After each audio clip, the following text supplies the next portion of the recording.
1953 October 1 Kurnool రాజధానిగా ఏర్పడినప్పటి నుంచి ఈ రోజు దాకా ఇంకా మనం రాజధాని గురించి కొట్టుకుంటున్నాం. ఇక్కడ ఉండాలా, అక్కడ ఉండాలా. పొలిటికల్ స్టెబిలిటీ, స్థిరత్వం ప్రజలకి చాలా చాలా అవసరం. నేనే హైదరాబాద్కి రాబోయింది అధ్యక్ష. మేము చెన్నైలో ఉండేవాళ్ళం. ఫిల్మ్ ఇండస్ట్రీ అక్కడ ఉండింది. మేమందరం ఏం నమ్మామంటే ఇది మా నేల, మా తెలుగు రాష్ట్రం, మా ఆంధ్ర రాష్ట్రం. అక్కడ సొంత ఇల్లుండి, మా అన్నయ్య గారికి కానీ అందరికీ సొంత ఇల్లుండి, అక్కడి నుంచి అందరం ఉన్నాయన్నీ వదిలేసి అమ్మేసుకొని హైదరాబాద్ వచ్చిన తర్వాత కారణాలు ఏవైనా కావచ్చు, కానీ ఇది నీ ఊరు కాదు, నీ రాష్ట్రం కాదు, మీరు ఇక్కడి నుంచి వెళ్ళిపో.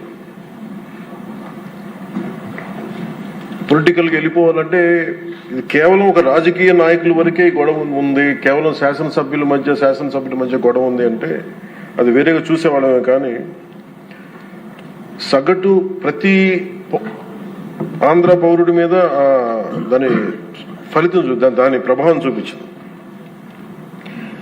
నాకేమనిపించిందంటే ప్రత్యేకించి చిన్నప్పటి నుంచి అందరం దేశం అంటే ఇష్టం, జాతీయ భావాలు, నేషనలిజం, ఈ భావాలతో పెరిగి భాష కానీ, కులం కానీ, మతం కానీ ఇవన్నీ మనకు చాయిస్ లేవు, ఇక్కడ పుట్టామనుకుంటాం. కానీ లోపల భావం అంతా జాతీయతే ఉండేది, జాతీయ భావాలే ఉండేవి అన్నారు.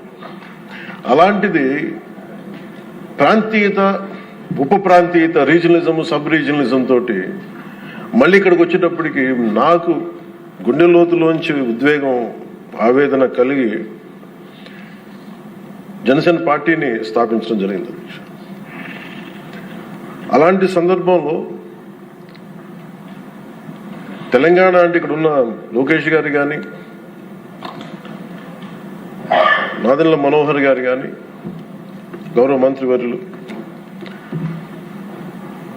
సహచర మంత్రివర్యులు ఇద్దరు కూడా తెలంగాణలో పుట్టి పెరిగినారు. వాళ్ళకి లోపల వాళ్ళు ఆంధ్రాకి వచ్చారు, కానీ వాళ్ళ గుండె లోపల నుంచి తెలంగాణని తీయలేం. ఇలా చాలా మంది సభ్యులు ఉండొచ్చు ఇక్కడ.